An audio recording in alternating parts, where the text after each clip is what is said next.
Welcome in everyone to another edition of Royals Review on Playback, or as I like to call it, the Royals Rundown Podcast, presented by Royals Review. I am Jacob Milham. We are still getting set up over here on my end. We're going to be having Jeremy Greco join me as usual.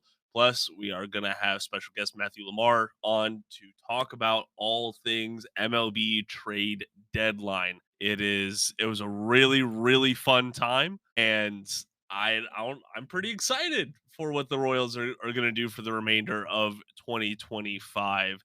Thank you, Matthew, for commenting. I just invited you to the stage, so if you could please be so kind as to join me when you get a chance. A lot of moves. I know it might be recency bias, but I can definitely say that there were some unexpected moves at the trade deadline, some things that felt like foregone conclusions, Rivera getting moved, Sandy Alcantara getting moved. I thought that those were just going to happen for sure. And they didn't. And the Royals, in the aggregate, sort of got the guys that they needed to really compete for a wild card spot down the stretch. So very excited to talk to Matthew and to Jeremy about this evening.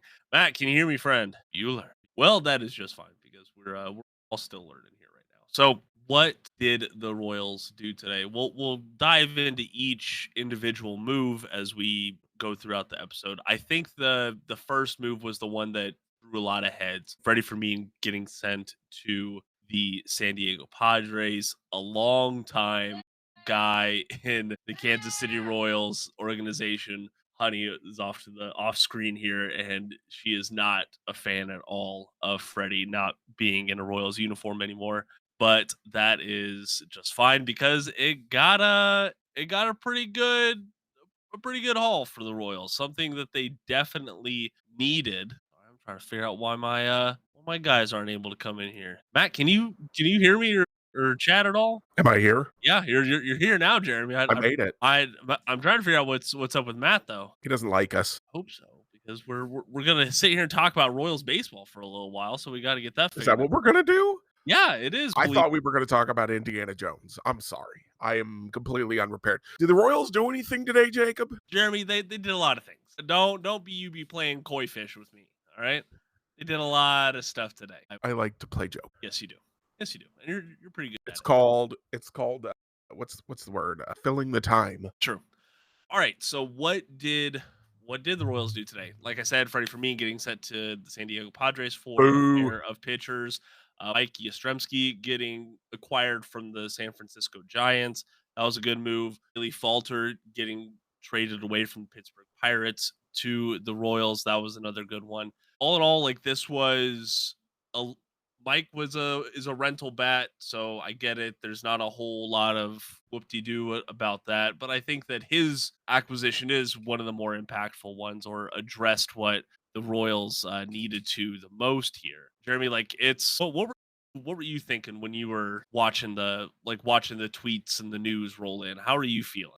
So let's see. I saw the Freddie Fermin deal, and I was very sad. I love Freddie Fermin. He is my favorite backup catcher I think that the Royals have ever had. Just a great guy, a great player, great defensively. Like everything that Salvador Perez's reputation says he is, Freddie Fermin still is. And he can hit a little bit, better than Cam Gallagher or Drew Butera or Sal Fasano or AJ Hinch. So he was a guy that I loved having around. But when you can get a rookie starting pitcher like the Royals got from the Padres of the quality that they got. I forgot his name already. I'll have to remember that pretty soon. You kind of have to do that, especially with the way their starting rotation has been. And then to get a swingman thrown in there Yeah. on that deal, that you have to do that deal 10 out of 10 times. It's pitching is so hard to come by. The Royals, as we've seen this year, we were going, well, what are they going to do? They got 6 starters. How are they going to make that work? Oh no, they have 3. So you always need more pitching. Yeah. So that was a good trade. The Bailey Falter trade was a little bit of a head scratcher for me. Not because it's a bad trade. It's a good trade because he's a starting pitcher, probably a back of the rotation guy for a relief pitcher and a guy who doesn't even show up in the baseball trade values because he's so far from being big league ready. So nobody knows what he is. Not I mean, really. not Kendry Churio over No, there, certainly certainly. not. So that's fine. At that point, I was just a little bit annoyed, like, okay, you got 3 pitchers, get me a bat. And then Yes. we got to the 6 p.m. deadline, and this is why I kept telling people, and why I kept telling myself, don't panic just because the deals haven't been done, just because it's 6 p.m. and the deal you want hasn't been done. You Yep. can't panic about that because the deals are, and this trade deadline, I think that was especially true because nothing happened until less than 24 hours before the deadline. That's true. Nothing happened. So to see the trades finally start, and I was in David Lesky's trade chat over on not Dropout, on Substack. Yes. His Inside the Crown newsletter. There's Let's go. see you anyway. Yeah.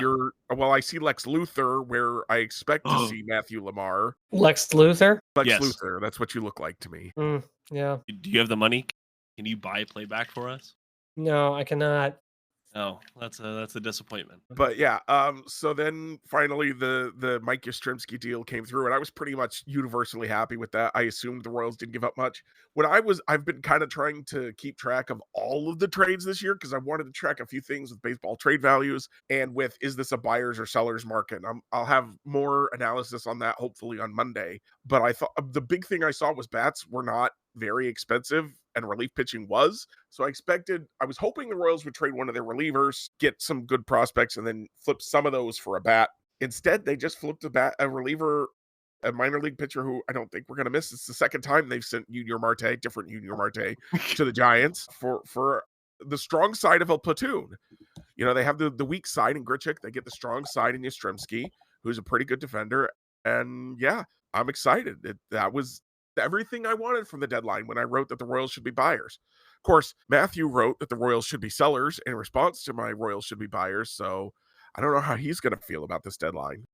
I mean, well, the Royals didn't really send anything of any huge, long, big consequence away. And so if you do that, you can buy all you want. What I was concerned about is that the Royals would dip in and splurge for, say, a Stephen Kwan.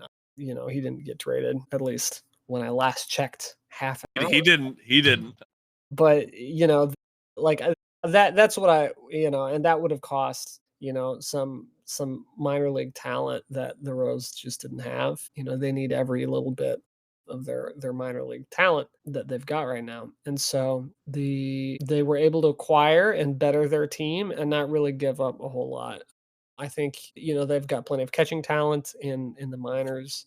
So giving up Freddie Fermin, well, it means that we will no longer hear Rex Hudler call him the firm dog. You know, they have Maley. Luca Tresh has been pretty good in AAA. Obviously, they have Carter Jensen also in AAA. He's not going to make it up, but Luca Tresh could probably approximate what Freddie did. Probably so. And he wouldn't be as good. Like Freddie Fermin could be potentially a starting caliber catcher, and Treasure's probably a backup. But really, the value difference there is not super crazy. And so the Royals traded from a position of strength. They acquired guys who were going to be at low points or who had enough warts that they weren't going to be super crazy to acquire. And importantly, they also added for next year too, right? Like all of the guys minus Yastrzemski are under team control, and that's been a theme of the JJ administration, as it were, of acquiring guys who are under team control for a couple of years as opposed to just a rental. Sometimes you have to have rentals, and it's not bad that the Royals did it, but they did all of this without giving up anybody who the Royals will really super miss. And so I think it's everything you could have wanted. Now, the flip side, to your point, Jeremy, is what if the Royals had sold, right? They were getting some pretty good, some relievers. We're going for some pretty high prices, right? So, what would it have looked like if the Royals had traded Seth Lugo and traded Carlos Estevez? Would you rather be in that position than the position the Royals are in now? That's, I think, the question. Yeah, and I will say there were definitely a lot of missteps by the clear sellers at this trade deadline. I mean, I know the Royals did a couple of deals with the Pittsburgh Pirates, but they left some of their rentals left on the roster for some reason that they could have gotten something rather than nothing. Before we forget, there we're getting some quotes coming in from the organization, so I just wanted to let you all know as we're finding things out. So first off, Piccolo admitted that the Yastrzemski trade, it was quote a late trade. I want to say it was about a minute and a half left before the deadline ended.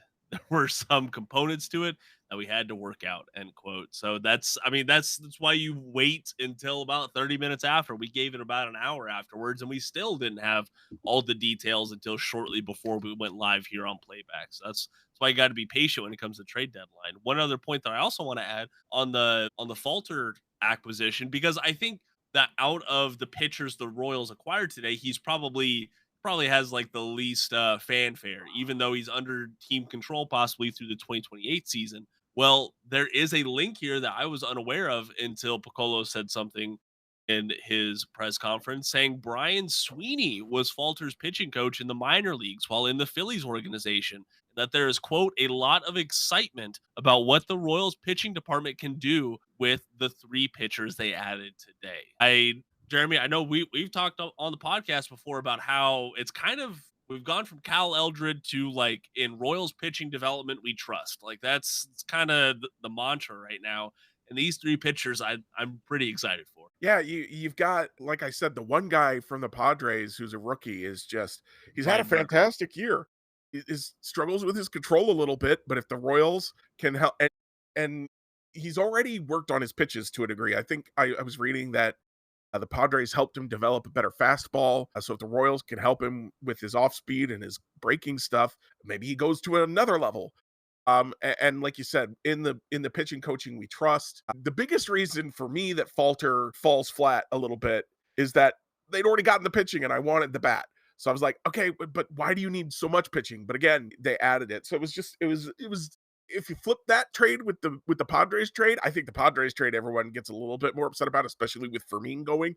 Also, I'm gonna miss Evan Sisk. I know a lot of people don't necessarily believe in him, but I thought the stuff was for real and that arm angle was for real. So I thought he's a back end guy in the future. Steven Cruz took a couple years after he made his major league debut before he became really good. So Sisk might have been on a similar timeline. But also, if you have a starting pitcher, it's better than having a relief pitcher. So it'll probably work out. Do you have any thoughts about Sisk leaving in particular? Because I know you had the Adam Frazier trade earlier on, right? And like that got a pretty bad reaction because it was Adam Frazier, but also because it was Cam Devaney going away. And I think that there was some negative reaction to the Falter trade simply because it was Evan Sisk going away.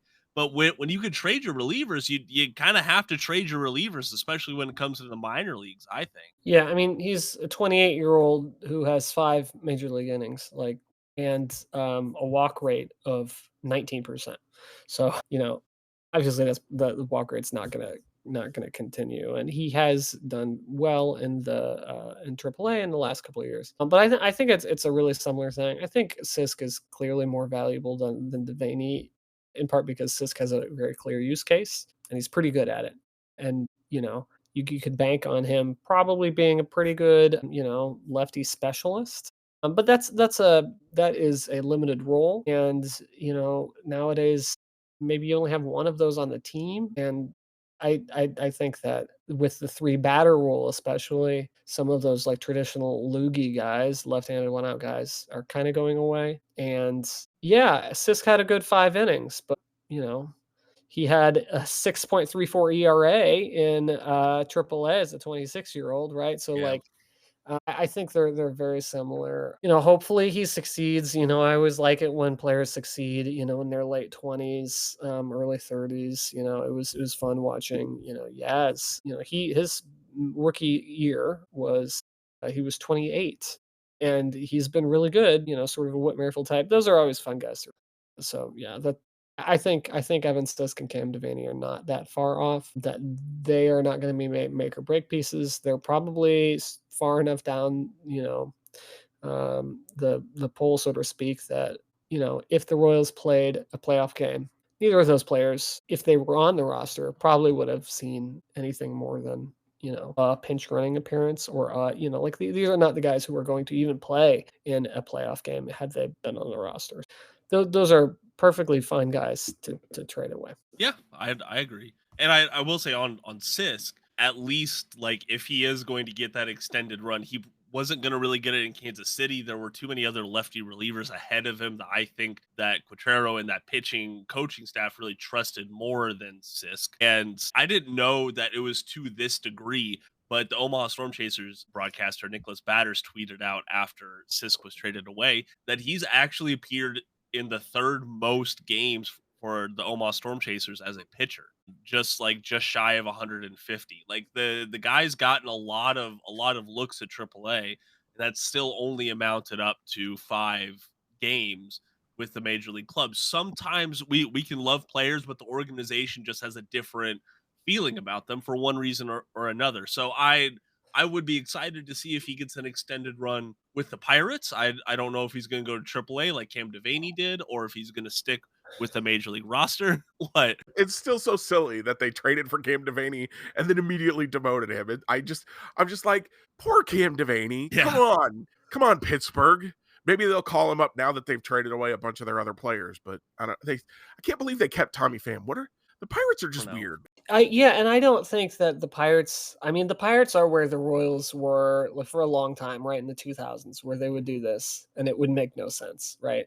So you acquire Cam Devaney and then you just send him to the minor. Like that's a 2010 Dayton Moore thing to happen. We're all just like, what's going on? So when I saw that, it was like, okay, the Royals are getting, blah, blah, blah. They're trading with Cam Devaney, or not Cam Devaney, excuse me. Although they did that.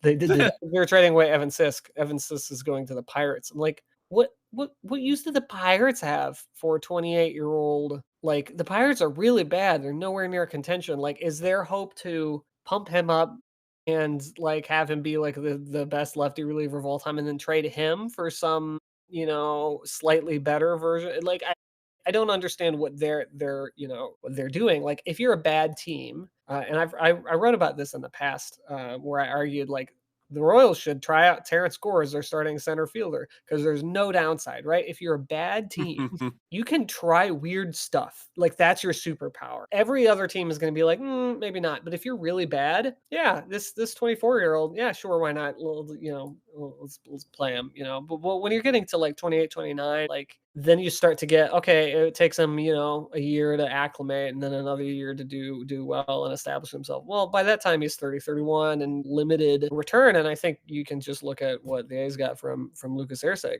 Erceg's very good, but when you're that old in baseball years, let's not talk about how old 30 is in real life. Well, if you're a major league baseball player and you're 30 years old, like the Royals have like control over his contract through, I don't know what, he's like 35, like before he reaches free agency or something like that. So like, anyway, that's a sort of longer rabbit hole, but like, I don't understand what the Pirates are doing. And I'm like, I remember it. I absolutely remember being there. And I think that, what JJ has shown is, I think, like very shrewd acquisitions. I think that there's still some warts with player development, but I think that JJ and the front office have done an incredible job at efficiently acquiring players, right? They have acquired players who have helped their team get better without giving up anything. They have signed players via free agency for reasonable rates at less than what other teams are signing and getting more out of them. Like, really, there's not like anything that they've done like in the last 2 years that has been like really bad process. Like, it's all been very shrewd. Yeah. So I thought, well, maybe the Royals will stand pat, but they got better without giving up anything. It was like, okay, sure, that's great. Yeah. Which is what I was asking for when I said they should buy. I don't know if you got all the way to the bottom of it when my suggested buys were to send like Gavin Cross for Gavin Lux. I wasn't asking the Royals to make a real trade. I just wanted to add on the margins. And that's what they did. I mean, honestly, I think Mike Yastrzemski is better than adding on the margins because he's the strong side. Basically, your outfield now, you've got center field is still Kyle Isbell, who's fine in center field because of his defense and because occasionally he'll get a hot streak in the 9-hole. That's fine in isolation. It's when 6, 7, 8 also don't hit that it's a problem. And then in left field, you've got a platoon, I think, of Grichuk and Yastrzemski, whose name I apparently can't say as well as can't spell now. And then when Jack Caglione comes back, you hope that he's going to have spent maybe a little bit of time in the minor leagues, got a little bit of confidence back, and he's going to figure some stuff out, and he could be the other side of the outfield. You still got, I think you're going to have, on the bench, you're going to have Luke Maley as your backup catcher. You're going to have John Rave. You're going to have Nick Lofton, and you're going to have Tyler Tolbert, and that's going to give you lots of flexibility for subbing guys out, giving guys days off, half days off. So the Royals, that's actually too many guys now that I think about it, because that's 4 bench guys, and if you're platooning in the 2 spots, well, then you still got designated hitter who doesn't have a role. It works. It's fine. Yeah. Trust me. Don't look at the numbers. But yeah, Ignore that. So that the position players look significantly better. Well, I forgot Adam Frazier's in there somewhere too. I don't know. Somebody will have to go down. I don't know who it'll be. Tolbert or Rave, probably. It should be here. Hot take should be Jack. Right. Just like he's clearly not right. I have no worries about him. Should be Jack. He comes back from minor leagues. All right, Maybe Jack is injured and on rehab until September, and then you call him up as a September call up. I don't know, but they'll figure it out. I'm not too concerned about that. The point is that the roster is significantly better today than it was at the beginning of the season. It's significantly better today than it was 2 weeks ago, especially with all the pitcher injuries that they've had, Chris Bubich and Michael Lorenzen in the last couple of weeks. The guys that they got today, to a man, all 3 of them are better than Rich Hill. They're all 3 better than Dallas Keuchel. They're all 3 better than Thomas Hatch. So I think that this is an unequivocal win for the Royals, and it's everything I wanted them to be right now. And I'm super excited to see how the rest of the season goes. I was threatening in the Royals review Slack that I was going to start crying if the Royals traded away Freddie Fermin and didn't add a bat. They added a bat, and now I'm on a rocket ship to Cloud 9, baby. So what was I saying? So Jeremy, you brought up the names, and you know me, I am terrible with names. So I made sure that as the Royals were acquiring guys, I was writing it down on this Post-it note. Nice. You're smarter than me. Because I was like, Ryan Burgo? Like, is that how you say his name? No. But so if you're just joining us, thank you for coming in. I want to run down who all the Royals acquired and who all they sent out, because I think that just this snapshot would make a lot of Royals fans feel good about what this trade deadline was. So who did the Royals get via trade when it was all said and done? Adam Frazier back. You got Randall Grichuk. You got Ryan Bergen. I was about to say that silly French pronunciation I said. You have Stephen Kolick. You have Bailey Falter, and you have Mike Yastrzemski. And who did you send out? That's a lot of names. That's a lot of MLB ready contributors that you brought in. Sent out Cam Devaney, Andrew Hoffman, Freddie Fermin, Evan Sisk, Alan Moss, an unsigned free agent following the 2024 MLB draft class, and then Junior Marte, who is the only top 30 prospect that the Royals sent out at the trade deadline. It was, a lot of great ads, and it could have been better. Yeah, Matt, it could have been so much better. But this is a pretty good trade deadline, I think. A side note, I just looked at the PR email that I got today. Bergert is Bergert, not Bergert. It's Bergert. Bergert. Bergert. Now we know. Now, the sticky note. Bergert. Bergert. Bergon. Hold on. Let me. He's a pitcher. We don't want that. Never mind. No. But you never know what. You never know what Rex is. Mike Yaz is Yastrzemski. Yep, Yastrzemski. So, yeah. I overall, I think, like, I don't know how anybody could be unhappy at what transpired, unless of one of a couple of things. One, you're a Freddie Fermin hardcore fan, which I'm sorry, that's legit. Two, if you wanted them to sell, like, if if you really, really thought, hey, this team has no chance at making the playoffs whatsoever, they need to burn it down, which I don't think is a super popular idea, but like some people have it, or the third thing, which is that, you know, the Royals should have gone harder to get somebody who could really be like a difference maker, not just like oh yeah, this is a average-ish guy or better than what the Royals had, but like, oh wow, the Royals went out and got a dude, and like Stephen Kwan again, I mentioned it, but like he's the perfect example, right? Like if the Royals had acquired Stephen Kwan, like oh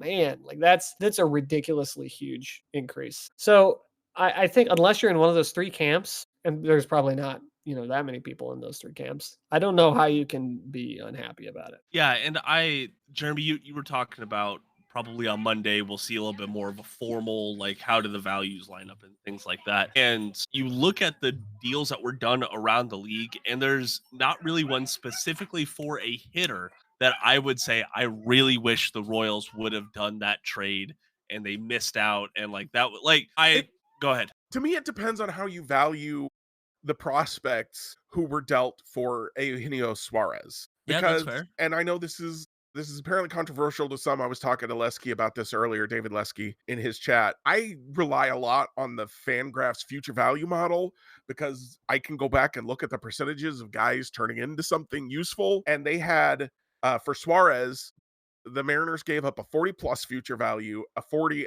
and 240 pitchers. And if I look in the Royal system, I say that's Gavin Cross, Chandler Champlain, and who was it? Jonathan Bolin.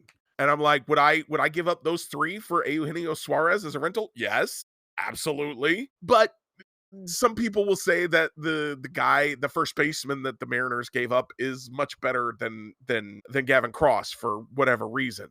And maybe they're Yes. right. I don't know. But that's how I look at it. That's how I've kind of been doing a lot of evaluating, is looking at those future value ratings, and the bats just weren't. I would have done almost any of those bat trades, which is one of the reasons I was going to be really upset if the Royals didn't. Was yeah, Harrison Bader, I would have made that deal for him. Cedric Mullins, I would have made that deal for him. So Mike Yastrzemski is, I think he's not as good as maybe some of those guys, but also he was even cheaper than those guys. And I think he fits what the Royals have in after they've added Randall Grichuk. What they really needed was the strong side of the platoon. Now you could go get a Cedric Mullins or Harrison Bader who could hit either side of a platoon, and you're better, but you've already got Randall Grichuk, so you don't need to go that far. Yeah. Yeah, exactly. And if you could say all the silly things from Moneyball about replacing these star players in the aggregate, right? But if you make an amalgamation of how Randall Grichuk and Mike Yastrzemski do against opposite-handed pitching, that is an above average batter right there. And I think their relative splits against opposite handed batting were both in the 110 range. Like they're not crazy above average, but they're still above average. 110 above average in one spot in your batting order, a 110 WRC plus in one spot of your batting order that was a 60. Big, it's a huge jump. Or 30 And or a Yeah, -6 or yeah, whatever MJ is at right now. negative seven so on that. and then the other thing that's kind of sneaky good about getting these two guys, because I think you can say the Royals got Grichuk and Yastrzemski. I mean, we already knew they had Grichuk, so we're not talking about him as much. But you had these two guys. Well, now against a righty, you can have Grichuk be your DH some days, and he's not going to hurt you as bad as the other outfielders were hurting you. So it's you get two bats in your lineup that are better than the ones that you were having. You have your 110, which is great, and then you have your 80 or whatever they were doing against same-handed hitters Yeah. that you also can. You don't always throw them out there because you're going to play your other guys too. Maybe Nick Lofton plays more against lefties than Yastrzemski, and maybe John Rave plays more against righties than Grichuk, but it works out. Yes. Yeah, that it does. Matt, do you like I don't know how much better do you feel about specifically the Royals outfield after this trade deadline? Much, much better. In part, I'm in part because Cags is not playing the outfield. I do not I think physically he can do it, but I think that it's an extremely tall task to have someone who is learning how to hit Major League Baseball pitching and also learning how to play outfield at Kauffman State. Like that's a huge ask. So like swapping out Caglione, the outfielder, for Yastrzemski, huge increase, right? And I think part of the Royals' biggest problem so far is not that they haven't been able to find good players. It's that they haven't been able to find serviceable players, right? Like Yeah. MJ has been so terrible. Canna has been really bad. Hunter Renfro was really bad. Like these are guys are really, really bad. Even Cags has been terrible, right? Like objectively terrible. The Royals have been running out like a half dozen terrible big league standard, outfielders. Yeah. And by putting even some guys who are adequate, again by big league standard, I like to have that qualifier there because they're still athletic monsters who would just like absolutely run circles around normal people. But like from Much less us. the big league standard, like they're really, really bad big league hitters and big league outfielders. And the Royals have just had terrible outfielders, big leagues outfielders. And now they have switched that from terrible, which is really an inarguable term, even if it's harsh, to serviceable, at least. Yeah. Maybe better. And that is such a huge jump. And that's really all that they need. They don't need to have, peak Alex Gordon playing left field, although that would help, right? They just need to have competent hitting, competent base running, competent fielding, and then rely on the pitching staff. And I thought it was, acquiring a bunch of pitchers, I think was the smart way to do it, because this Royals team is not going to make the leap between being a poor hitting team to being an amazing hitting team. They could make the leap from being a poor hitting team to being okay, right? But in either of those scenarios, what you need your pitching staff to be great. And so the Royals knew that. They knew that their pitching staff needed to be great. And so rather than try to get marginal improvements on the hitting side, they got a couple of key pieces, but they really didn't forget that this team wins the most games if the pitching is good and the offense hits just enough, and maybe Bobby Witt does a superstar thing. Like that's the winning formula in the Royals. I'm pleased that the Royals didn't like panic and be like, okay, we got to get like 6 different hitters. Like they got some hitters, but they got some pitchers, and the pitchers make them a better team, especially with the injuries that they've suffered, which have been okay. And by okay, I mean like they haven't been like that stricken by the injury bug. Like overall, sometimes pitchers get hurt, and the Royals were really healthy last year, so that was never going to continue. No, absolutely not. And I think there's one thing about this trade deadline that I don't think maybe we're talking about enough, is that a lot of the teams around the Royals sold. The Guardians sold off pieces. They also, they sold one of their relievers to gambling. The Twins sold everybody. And the Twins are behind the Royals right now, so it's arguable whether they were in competition for the Royals. But the Royals have a bunch of games against them this year, and those I can't say they will be, but they should be near automatic wins now, as much as any baseball game could be, because the Twins are so much worse than they were. They have no closers. They still have their starting pitching. They have no hitters. They traded Carlos Correa, and Byron Buxton's hurt again.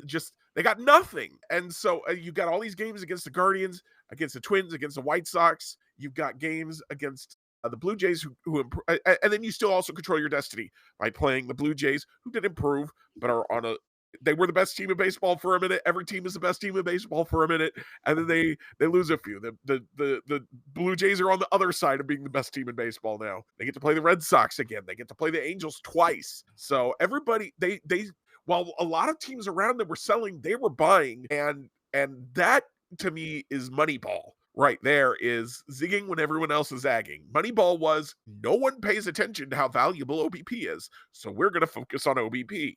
So the Royals said, no one is paying attention to how valuable it is to be this close to a playoff spot, so we're going to pay attention to how close we are to a playoff spot. I think importantly, the Royals play themselves into this sort of position, right? Like part of the reason that the Royals are, I imagine, have been doing so much now is like they finally pulled within one game of of 500. If they had lost their last 2 or 3, like those games really make a difference, right? And the Royals are 3 games out from a playoff spot. Only 3. That with 2 months to go, that's doable. I still have my doubts that I think they can make it. I think the Royals will end up with a winning record. And at the beginning of the year, I said the Royals are going to win 85 games but miss the playoffs. That seems pretty likely in this scenario. I don't know if they're going to get to the 86 to 88, but they're going to be good. And I think that the Royals fans have no idea what normal baseball is like. Hear me out. No idea. No, I'm with you. The Royals were trash for 2 decades. They were trash from 1995 all the way through, and then all of a sudden, they were literally the best team in the American League for a 3-year stretch. They won a World Series. They won an American League pennant.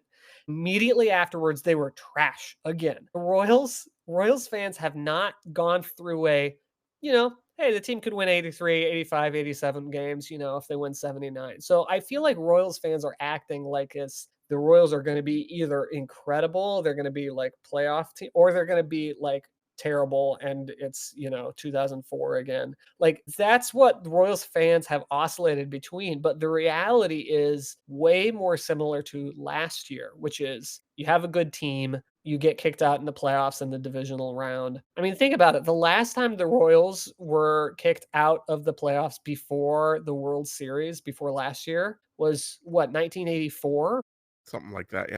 Like that's wild, but that's a normal, very normal, thing. And I think that Royals fans have just gotten, especially with the Chiefs too, like there's a lot of crossover there. So all of that is to say that I think the Royals are like in a normal spot now, and it's going to take a while of being in like a normal spot of, hey, this team's pretty good. That's okay. I think part of the reason why Royals fans are just like sell is because they assume it's either going to be great or terrible. But there is a secret third way, which is pretty good team. And you know what? That's fun. You don't have to win the World Series every year. Having good baseball that's enjoyable a lot of the time, that's so much better than watching, I don't know, Mitch the ninth inning, or watching Zach Greinke pitch 7 great innings only to see John Farnsworth blow it in the, like stuff like that. Like that is, and also the Royals have one of the best players in baseball in Bobby Witt. Like the Royals went from not having a whole lot of good players to all of a sudden they have like maybe the most valuable asset in the entire league. Like that's like whiplash. The Royals went a long time without having like a solid, like a very good hitter, right? Like a very good 130, 140 WRC plus. And then out of nowhere, they had a guy who almost had like a 170. Like it's just whiplash for Royals fans.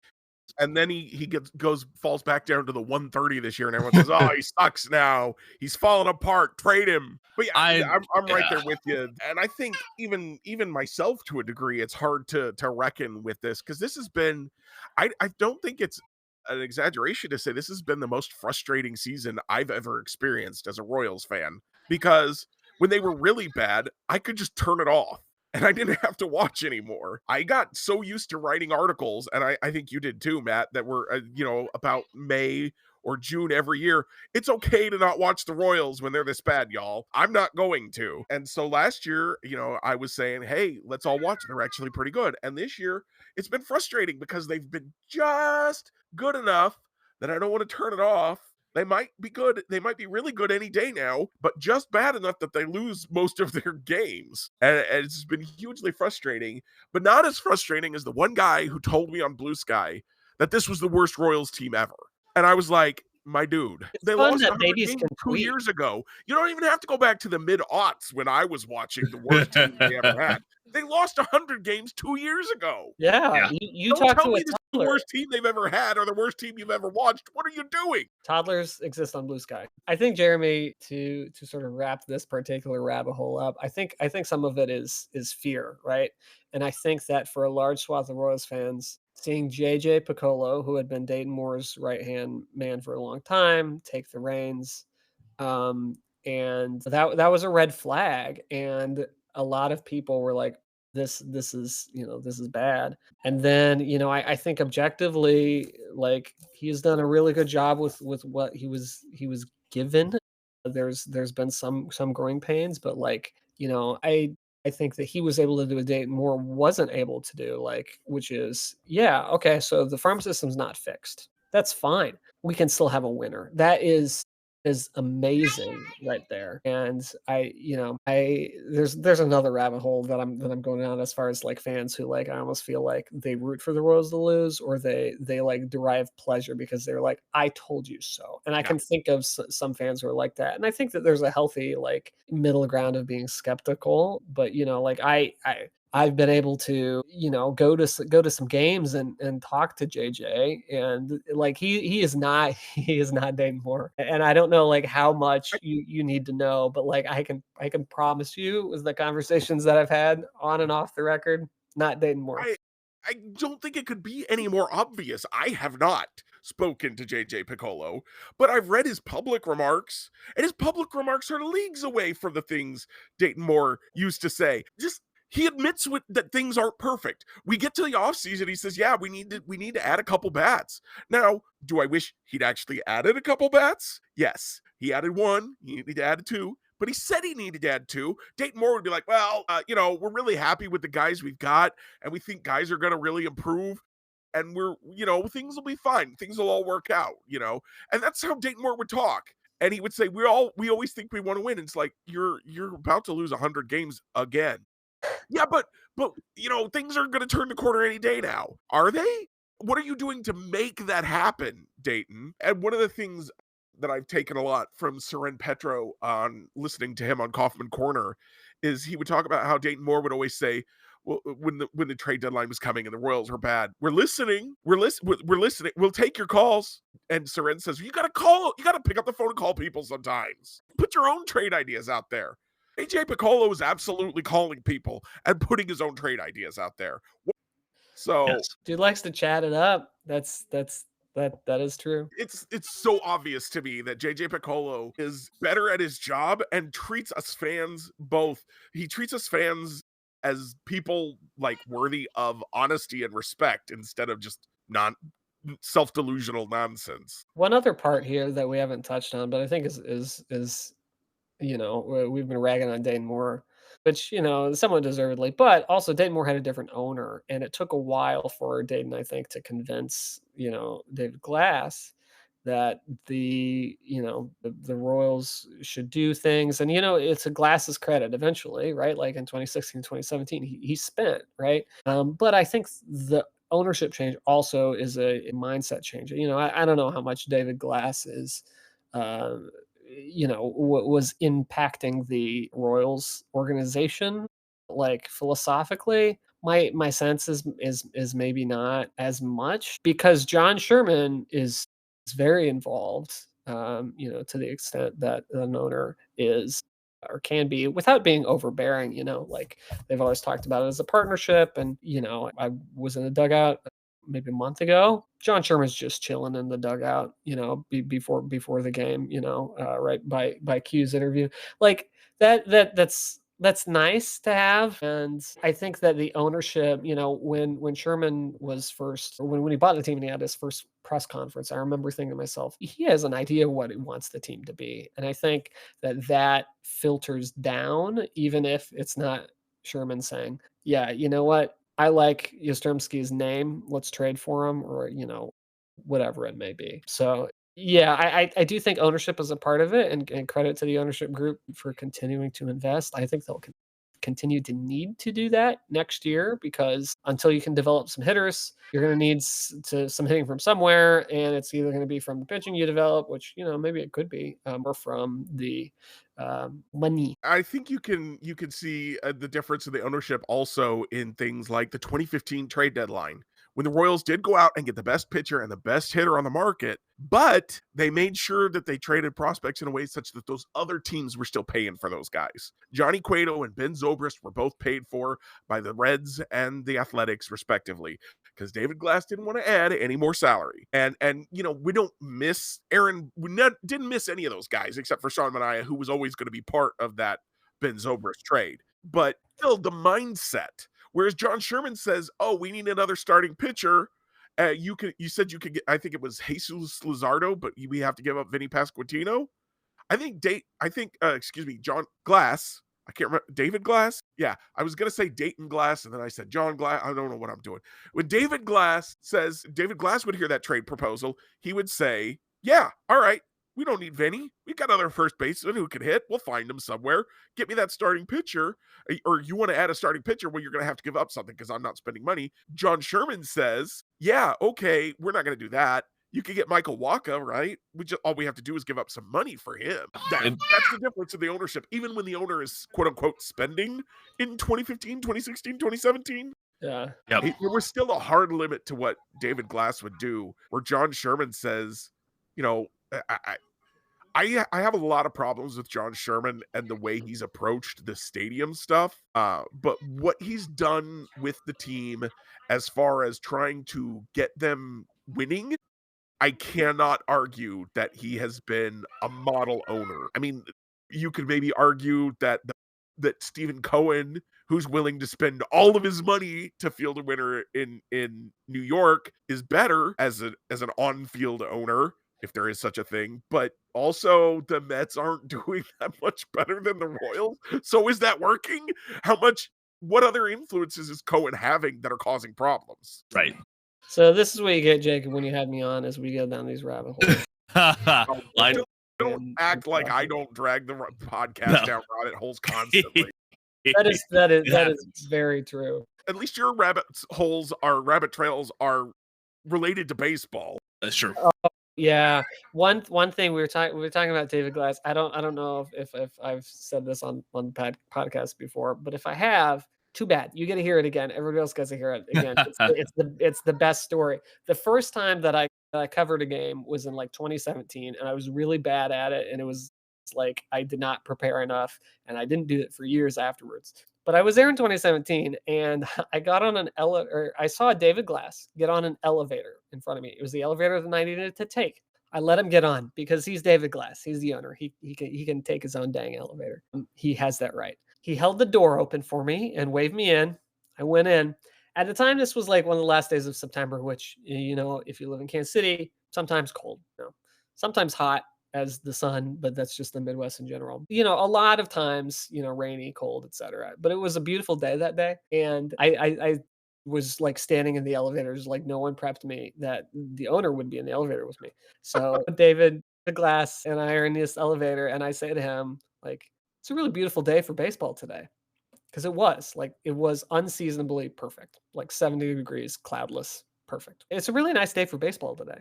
And he turns to me and he says, every day is a nice day for baseball. Then he gets off the elevator, and I'm like, no one's going to believe that this happened, but I promise you that this happened. Every day is a great day for baseball. You know, that's like a James Earl Jones, you know, in that line could happen. Field of Dreams. Like, yeah. What just happened? David Glass also liked baseball, but maybe he liked money a little more. I don't know.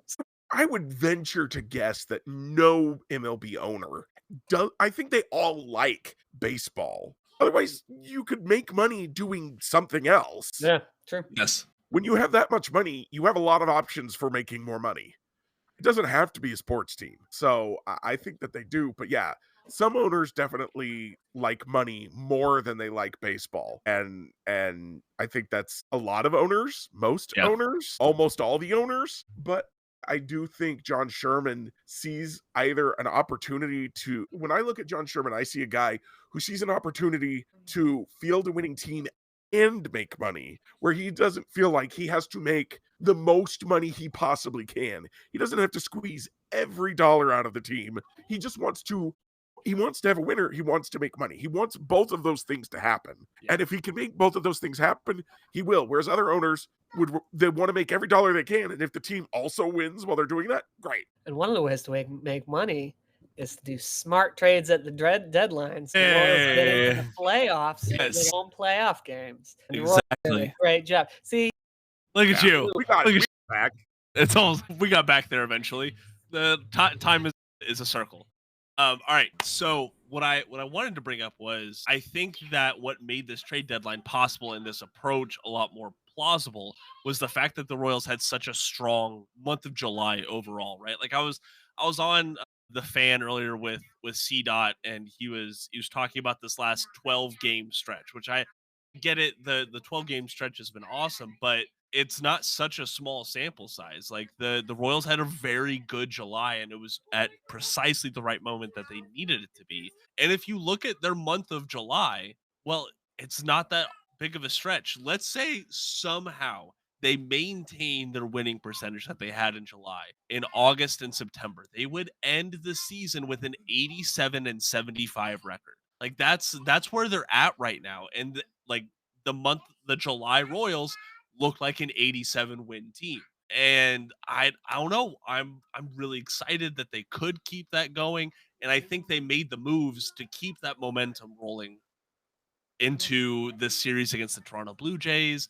And I don't know. I'm just glad that we won't have to see this like shell game of Rich Hill and Dallas Keuchel and Thomas Hatch, and we'll see like 4 or 5 more bullpen games, and we just have to expect that now. I get it. The bullpen game, historic game on Wednesday. It was awesome. Very frustrating to watch. From I want the Royals to win, so please score a run. Very frustrating. Please get a runner in scoring position. Please, I beg of you. Thank you, Mr. Manfred, for putting a runner in scoring position for the Kansas City Royals, because they weren't going to do it themselves. But I don't want that every week. Like, I would much rather just have a consistent guy who can go out there for 5 to 6 innings, which that Ryan Bergert has. Like, he's Bergert. Thank you. Ryan Bergert is getting there, but Stephen Kolek is a guy who has done that for the Padres. He pitched a freaking complete game shutout for the Padres in May. Yeah, like, well, the Royals haven't done that this year. He's not a bad pitcher. He kind of looks like the throw-in to this deal, but he's a guy who is ready to help the rotation as like a bottom of the rotation. And Bailey Falter, by the way, one of the other fans pointed out that he gets, I can't remember where he saw the player comp, but he saw that the closest player comp for Falter was Jason Vargas, who was very good for the Royals for a 4-year stretch of time. It really was, man. 4 years. Was he really here for 4 years? Yeah, he was injured for the 3rd year, but that's why I'm that blast from the past. And then he was an all-star the 4th year. Yeah, out of nowhere. Matt, I like what is the percentage that you would give the Royals to continuing this hot month of July into that 85 to 87 win range? Like, is that possible, or is this really just a flash in the pan? I don't know. It's hard to know. I'd say probably I'd revise my win record prediction to 82, 83 wins. So I don't think that they'll get there. Like, they lost too much at the start of the year, and it's sort of an uphill battle. But I would not be surprised if the Royals did that. Like, put it that way. Like, I would be surprised if the Royals got 90 wins. I would be surprised if the Royals got 70 wins. Right? I would not be surprised at this state from anywhere from 77 wins. I would not. And right in the middle is probably what I would say. 82. Just how standard deviation goes. Jeremy, what about you? Royals have had a winning month every month except for June. Every month except for June, they've won more games than they lost. The offense finally started to show up in July as the pitching got a little bit worse, but the pitching just got better. It's still got an opportunity to improve even more when Michael Lorenzen comes off the injured list, when hopefully Cole Reagans comes off the injured list. I think they've added to the offense in a way that will be greatly beneficial to the team. I think that Salvador Perez was hitting into some really bad luck early on in the season, and then he was bad for a few weeks, and now he's hitting like he was earlier this season, but the balls are landing. I think that July and August are when Bobby Witt Jr. is at his best. I think the Royals, I would be disappointed if the Royals don't win at least 85 games from here. I'll give you Matthew, that probably not gonna 90 wins feels like a pretty big stretch for them. You say 77 to 87, I'll say 80 to 88. Is where I'm looking. I think that I move that error bar just a little bit higher for me, because I think that I know I'm the one who really criticized the Adam Frazier trade on the podcast, but ever since he got here, the vibe has been a little bit different. I think he might have been a little bit of a Raul Ibanez, a 2014 Raul Ibanez for this team. Only this is how bad Raul Ibanez was in 2014, better than him on the field. Wow. Yeah. Yikes. So I feel like the vibes are better.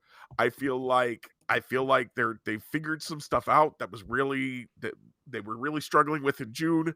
I do wish that they had figured that stuff out sooner, but I think that especially because, and again, this is the thing I want to reiterate about the way this trade deadline has gone. A lot of the teams they have to play are either not that good or got a lot worse over this trade deadline. So the Royals' task, they made the team better, but their task also got easier. There you go. Yeah, that's a good point. That's a good point. And we'll have some more like overall trade deadline fallout on royalsreview.com as the weekend comes and we really pivot to, hey, this is the final stretch. Like there isn't a thing to look forward to, right? Like this is put up or shut up time for all the MLB teams out there looking to contend. And I mean, I can't wait to hear some of y'all's thoughts on like how the AL Central got a little bit easier, how the AL wildcard race really changed, because I think that looks a lot different today for reasons you may not think. So a lot to break down and a lot to talk about, but that's for another time, I will say. Guys, is there anything else that needs to be said about this trade deadline that we haven't said yet? Can I say something about a team that isn't the Royals? Yeah, sure. Just real quick. Actually, this is about the Royals. The Royals made one sell move on this deadline, and that was to send Freddie Fermin to the Padres. And that was the team to sell to. Yes. That was the team that was paying insane prices for everything they brought in. So that was really, really great. Really great work from JJ Piccolo. Who is on first anymore, honestly? Dayton Glass. But you're absolutely right. The Padres really made this trade deadline super special just with how aggressive they were. And on paper, if you would have told me 3 years ago that Freddie Fermin was going to fetch a top 10 prospect from any system and an MLB pitching contributor, like I would have been sold. Do it, make it happen. But he's a backup catcher who's having a career worst year at the plate, but he is a marginal upgrade over who the Padres have behind the plate right now. Old friend Martin Maldonado is one of them. Elias Diaz, he looks absolutely washed from his time in Colorado, and I'm really excited for Freddie to get I think he's going to go there and he is going to be the starter. He is going to be the guy. And I'm excited for him. I know I'm not letting us move on like I should, but I just have to throw out there. I talked about the Eugenio Suarez trade and how I was not impressed with the future values on that. Yeah. Bergert is a future value 45 guy. The Royals got a better prospect, according to Fangraphs at least, for their backup catcher than the Diamondbacks got for the quote unquote best hitter on the market. Just saying. At least from one perspective, the Royals dominated this trade deadline. Would you say the same, Matt? Or is there anything else that you want to close out on with the trade deadline? I think that the Royals did very well. And yeah, I don't know what else I would have wanted. Like, I feel like even if I would have gotten a Quan trade, that would have hurt. I feel like the Royals got better. The likelihood that the Royals gave up somebody that would really come back to bite them is very low. So is the best sort of trade deadline. The Royals get better. They didn't give up a whole lot. Again, JJ and the team, very efficient acquisitions and, identifying where they had strengths, trading from there, identifying where there were players who could be acquired for less value, right? Like identifying where the lower value is elsewhere, like they did with Lucas Erceg last year, like they did a couple times this trade deadline. They've been very, very good at it, and that's exactly what they have to continue to do. There you go. And now we get to look forward to the offseason when we get there, because the Royals will still need to add an outfield bat this offseason. So we'll be able to sit around going, who are they going to add? Who are they going to add? Yeah. It'll be really fun. I'm getting my off-screen cues to wrap this up if you can't tell me cringing and things over here. Because I haven't thrown at you yet, so I think we've got a few minutes. I'm getting sprayed with water off camera. Wrap it up. But no, I think that there are definitely ways that you can criticize this trade deadline, that it wasn't as impactful as it could have been, but this was an unequivocal win in my book, and I'm very excited to see how these final 53 games go for the Royals. If y'all are just learning about Royals Review today, I'm very surprised you're doing so on playback, but one good way to spend these final 53 games is with the game threads and the game recaps, just talking through these games with other fans. There are going to be some nights where you're suffering together, and there's going to be some nights where you're celebrating together. That's just baseball for you. So go check out royalsreview.com for that. Guys, truth be told, I got to be up at 4 to drive to South Carolina, so I don't have a review. Do you guys have a review? Not really. I didn't think about it. There you go. What you got? What you got? I've got a review of something that hasn't happened yet. Okay. I've got a review of the Motor All right, Speedway Kevin. Classic this weekend. Atlanta and Cincinnati in Bristol, Tennessee. They get special uniforms. I'm so mad. It's pretty cool. They look pretty sick. Yeah, but why can they have special uniforms for that and no one can have special uniforms for the Negro Leagues anymore? That infuriates me. Dumb. That's my review. I would love to hear Bob Kendrick's thoughts on that. I will say that. So, all right. Well, for everyone being over here on Playback, we really appreciate it. It's the first time we've done this in a while. If you want to join us whenever we do go live for games, make sure you join the community over here. But go check out royalsreview.com. Honestly, like that's the spot to go. Matthew and Jeremy, they put out a lot of great work there, and I'm just kind of there, like lurking in the shadows, collecting my Pop-Tarts. That's how I go. But I love Pop-Tarts. And what can I say? But we're gonna get out of here because now like my entire right side, off like from my chest down, is just doused with water, sprayed. It's your own Salvi spray. You know what? I'll take it. It's my own Salvi spray for every single podcast. But Matt, thank you again for joining us today on the podcast. We greatly appreciate it. We'll have to have you on more for some more rabbit holes to explore. How's that sound? Excellent. Alrighty, folks, we're gonna get on here. I'm Jacob Milham. There, Jeremy Greco. Thank you so much for joining us, and until next time, go Royals.